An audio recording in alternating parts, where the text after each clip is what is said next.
Hey there, friend. You know, life can be a bit like a roller coaster. Sometimes it's up and sometimes it's down. We've all been there, right? I mean, you're sitting in traffic, you've got a report due in an hour, you're juggling the kids' schedules, and maybe you didn't sleep well last night. It's Stress City and you're the mayor. But before we dive into this big, juicy topic that's as real as it gets, I'd like to invite you to hit that subscribe button. Stick with me on this journey. We're exploring things together, you and I, every day. Now, what's today's meaty subject? It's self-care and its enormous impact on happiness. Buckle up, folks. It's going to be quite the ride. It's the way you make me feel so good right now. It's the way you make me feel so good. Why does self-care matter? You see, there's this unspoken rule in our society. We've got to be busy. Busy is good, right? Busy means successful. But here's the deal, that go lifestyle. It's leaving us feeling more like a stop.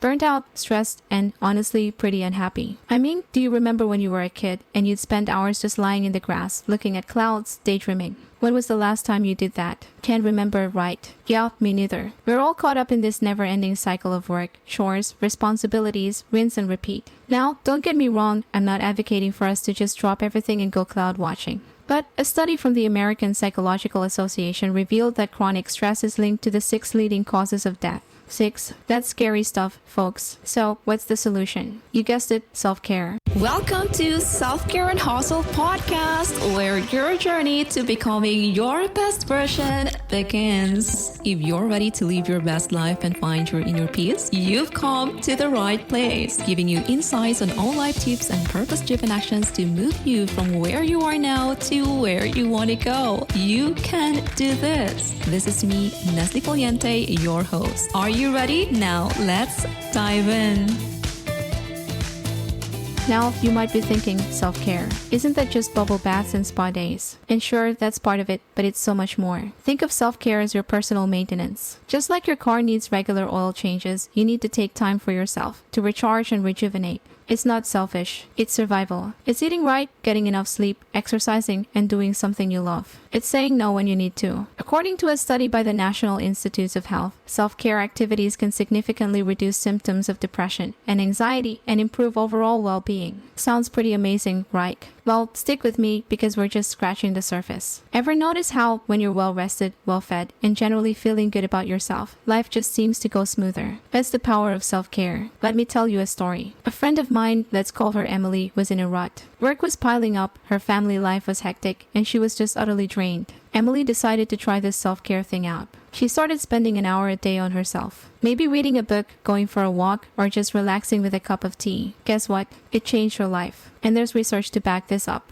The Harvard Business Review published a study explaining how these small acts of self-care lead to massive boosts in productivity and happiness. You might be thinking, all right, I'm in, but where do I start? Well, dear listener, you start with you. It's unique to every person. Remember, it's your self-care. But to get you started, here are a few ideas. Sleep more. Studies from the CDC have shown that insufficient sleep leads to chronic conditions like obesity, diabetes, and even heart disease. So, catch those C's. Move your body. Exercise isn't just about looking good. It's about feeling good. And hey, even a walk around the block counts. Ever heard the phrase, you're what you eat? There's truth in that. Fuel your body with what it needs and it'll thank you. Mindfulness and meditation. Mindfulness practices can reduce symptoms of anxiety, depression, and pain according to a meta-analysis by Johns Hopkins University. Say no when you need to. It's okay to prioritize yourself. Really, it is. We've covered a lot of ground today, but let's recap. Problem, we're stressed and unhappy. Solution, self-care. Impact, improved mental and physical health, happiness, and well-being. But remember, just like everything in life, self-care takes practice. It takes time. It's a journey. I'd love for you to join me on this journey. So, hit that subscribe button, leave a review, and let's explore this big, beautiful, messy thing called life together. Stay happy, stay healthy, and take care of yourself.